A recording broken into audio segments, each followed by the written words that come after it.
inescapable. As always, the thoughts of the events of Winter's End 2 years past filled Tavi with a familiar surge of pride, humiliation, and sadness.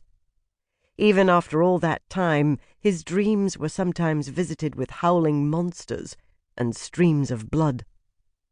He forced his thoughts away from painful regrets. "What's so funny?" he asked the Kane.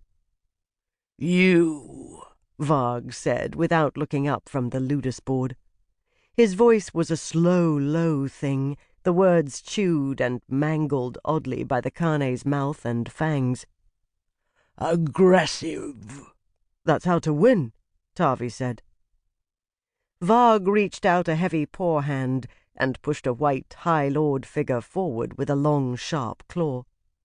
The move countered Tavi's most recent move to the skyboard.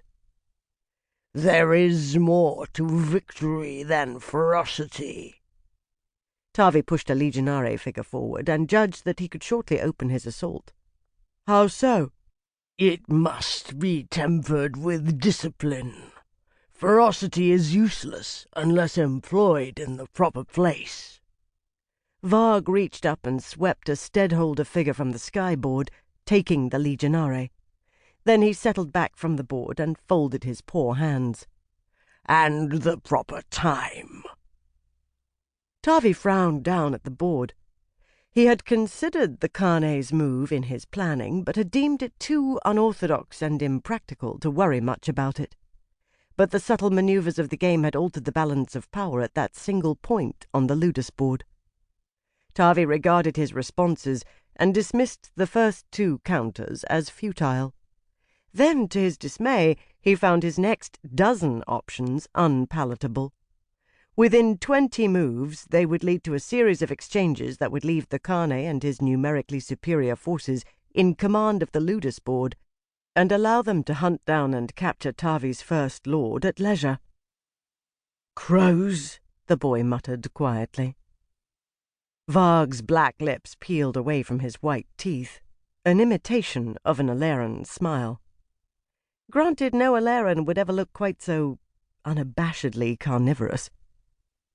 Tavi shook his head, still running down possibilities on the game board. "I've been playing ludus with you for almost 2 years, sir. I thought I had your tactics down fairly well." "Some," Varg agreed. "You learn quickly." "I'm not so sure," Tavi said in a dry tone. "What is it I'm supposed to be learning?" "My mind," Varg said. "Why?" "Know your enemy. Know yourself. Only then may you seize victory." Tavi tilted his head at Varg and arched an eyebrow without speaking. The Kane showed more teeth. "Is it not obvious? We are at war, Aleran," he said, without any particular rancor beyond his own unsettling inflections. He rolled a poor hand at the ludus board. "For now the war is polite, but it is not simply a game. We match ourselves against one another, study one another." Tavi glanced up and frowned at the Kane. "So that we'll know how to kill one another come the day," he said. Varg let his silence speak of his agreement. Tavi liked Varg, in his own way. The former ambassador had been consistently honest, at least when dealing with Tavi, and the Kane held to an obscure but rigid sense of honor. Since their first meeting, Varg had treated Tavi with an amused respect. In his matches with Varg, Tavi had assumed that getting to know one another would eventually lead to some kind of friendship. Varg disagreed. For Tavi, it was a sobering thought for perhaps 5 seconds. Then it became bloody frightening. The Kane was what he was, a killer. If it served his honor and his purposes to rip Tavi's throat out, he wouldn't hesitate for an instant. But he was content to show polite tolerance until the time came for the open war to resume. "I've seen skilled players do worse in their first few years in the game," Varg rumbled. "You may one day